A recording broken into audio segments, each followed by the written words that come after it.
Hello friends, আমি হলাম সন্দীপ। আমি আজ আপনাদের দেখাবো কিভাবে ইলেকট্রাল রোলটি পিডিএফ আকারে আপনি ডাউনলোড করতে পারেন সেটি। দেখুন, প্রথমে আপনার কি করতে হবে, যে কোনো একটি ব্রাউজার ওপেন করুন। মোবাইল কিংবা পিসি বা ল্যাপটপ যাই হোক না কেন, আপনি যে কোনো একটা ব্রাউজার ওপেন করুন।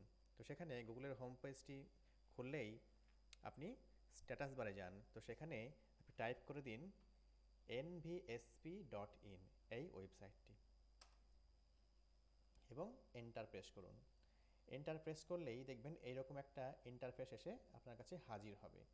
যেহেতু আপনি ইলেকট্রাল রোলের পিডিএফটি চাইছেন, তো সেটি ডাউনলোড করতে গেলে তো সেখানে আমাকে কি করতে হবে, ক্লিক করতে হবে।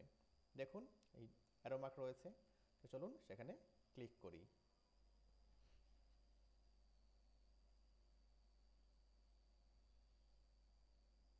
এবার ক্লিক করলেই দেখুন স্টেট সিলেক্ট করতে বলছে। যেহেতু আমি ওয়েস্ট বেঙ্গলে বিলং করি, তাই আমি একটি ওয়েস্ট বেঙ্গলেরই আপনাকে ইলেকট্রাল রোলের পিডিএফ ডাউনলোড করে দেখাবো। তো সিলেক্ট করলাম ওয়েস্ট বেঙ্গল। আপনাদের যেটি হবে সেটি সিলেক্ট করবেন, স্টেটটি। এবার গোতে ক্লিক করুন।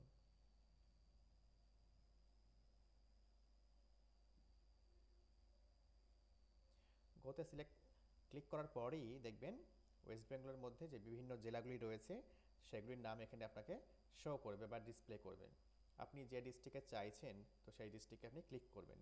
দেখুন, আমি মুর্শিদাবাদ ডিস্ট্রিক্টের একটি ইলেকট্রাল রোলের পিডিএফ নামিয়ে আপনাদের দেখাবো, তাই মুর্শিদাবাদ আমি ক্লিক করছি বা সিলেক্ট করলাম। এবার মুর্শিদাবাদ ডিস্ট্রিক্টের মধ্যে দেখুন অ্যাসেম্বলি কনস্টিটিউশন তো অনেক কটি আছে।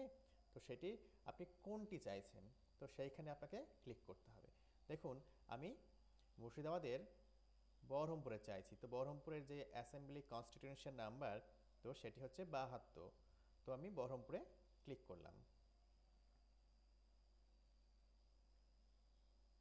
এবার দেখুন, বহরমপুরের মধ্যে ঢুকে যাওয়ার পর দেখুন বহরমপুরে যে বিভিন্ন পোলিং স্টেশন আছে, তো সেই পোলিং স্টেশন অনুযায়ী আমাদের কি করতে হবে, আমরা লিস্ট পাবো। তো সেক্ষেত্রে দেখুন দেখুন আমি এই যে পোলিং স্টেশনের নাম 1 নম্বর 2 নম্বর করে 5 নম্বর রয়েছে।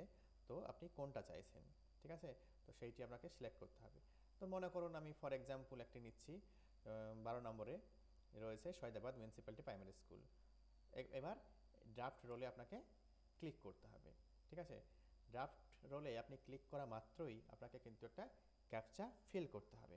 তো চলুন ক্যাপচাটি ফিল করে দিই।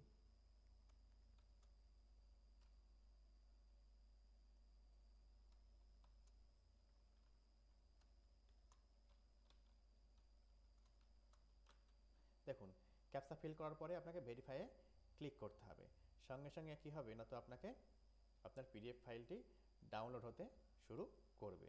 তো আপনাদের কিন্তু এইভাবে কিন্তু পিডিএফ ফাইল নামাতে আপনারা পারবেন। ধন্যবাদ বন্ধুরা।